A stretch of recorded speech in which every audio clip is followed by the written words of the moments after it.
It sounds unbelievable, but less than half a century ago, the United States, a global superpower holding the nuclear monopoly, could have vanished from the map. Not because of bombs, not because of invasion, but because of 5 people who betrayed their country. Their actions shook the very foundation of American security, the Army, intelligence, and technological supremacy. They shattered the myth of American invincibility, revealing a dark truth of the Cold War. Real wars aren't won with weapons. They're won with information. If these spies hadn't been exposed, America could have lost more than just the arms race. It could have lost the trust of its allies, its global influence, even its identity.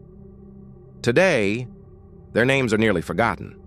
But the shadow they cast still stretches into the 21st century through cyber attacks, fake news campaigns, and the new war for minds. This is the story of how 5 agents brought an empire to its knees, and why the threat they created never truly disappeared. Late 1940s. The United States, victorious after World War II.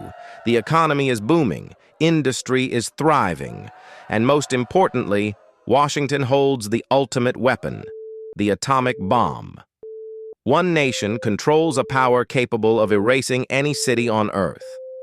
It seemed that America was untouchable, but just a few years later, the Soviet Union detonates its own nuclear bomb, and panic spreads through the Pentagon. How? Soviet science simply couldn't have advanced that fast. And then, a terrifying theory emerges inside the CIA. Someone on the inside had leaked the secrets of the Manhattan Project. What followed was the largest spy hunt in American history. Committees interrogated scientists. Millions of citizens were tested for loyalty. People disappeared after midnight arrests. The Cold War hadn't even officially begun, but it was already raging in minds and in the locked safes of the highest offices.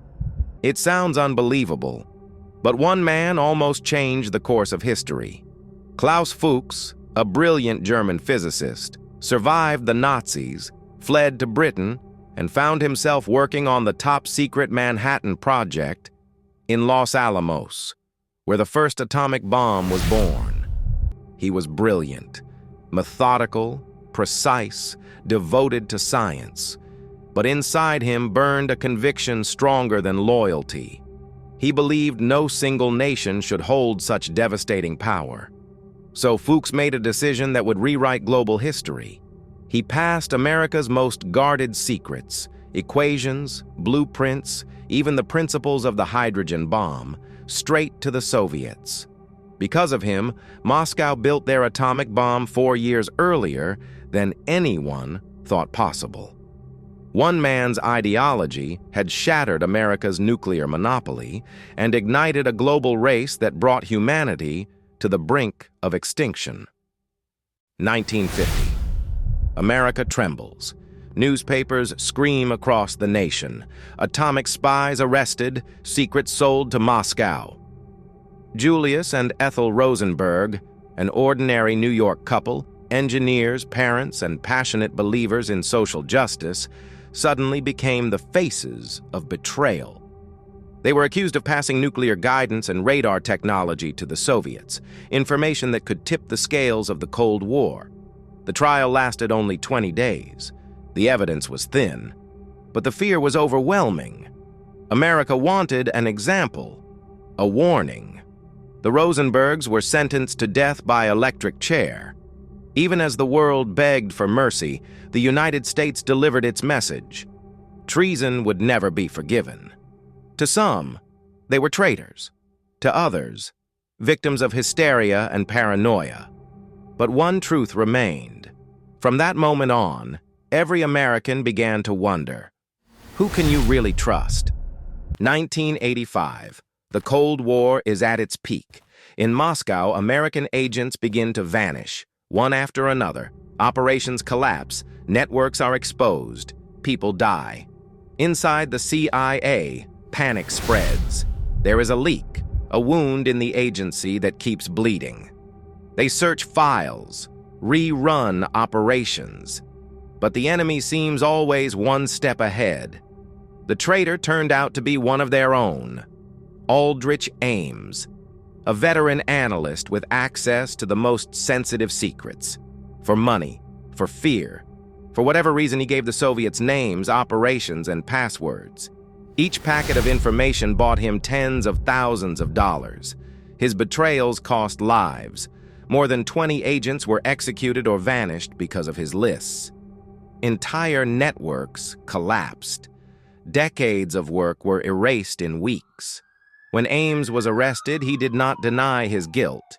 He said simply, "I did it because I could, because the system was rotten and needed exposure." That confession hit the country harder than the betrayals themselves.